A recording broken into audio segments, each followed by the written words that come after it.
खेलिरहेथ्यो England अनि नारा लागिरहेथ्यो आरसिबीको। India versus England semifinal.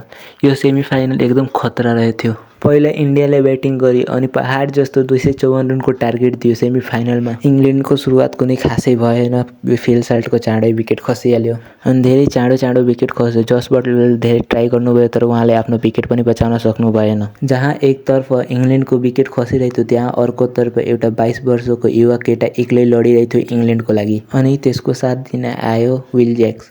Will ज्याक्स अनि जेकब बेथर ब्याटिङ गरिरहेथ्यो। कुनै पनि इन्डियन्सले यो लागिरहेथ्यो नि इन्डिया जित्न सक्छ, किनभने दुवैजना त्यो खतरा हिटिङ गरिरहेथ्यो नि। इङ्ल्यान्डको बलरले सम्झ आइरहेथ्यो नि कुन ठाउँमा बल फालौँ।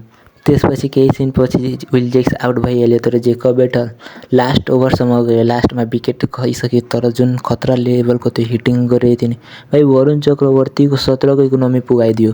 यो म्याच मात्र एउटा बलरको कारण जितेछ, त्यो हो बुमरा। बुमराको ओभरमा जेकब बेथरसँग पनि हिटिङ भइरहेको थिएन, नत्र कुनै बलरले त्यसले छाडेको छैन। सबैले जुन हिसाबले कुटेछ नि त्यो बलरसँग नै जान्छ। स्पेसली यार वरुण चक्रवर्तीले त त्यो टार्गेट नै बनाइसकेको थियो। अब इन्डिया फाइनलमा छ, को जित्छ? India versus न्युजिल्यान्डको match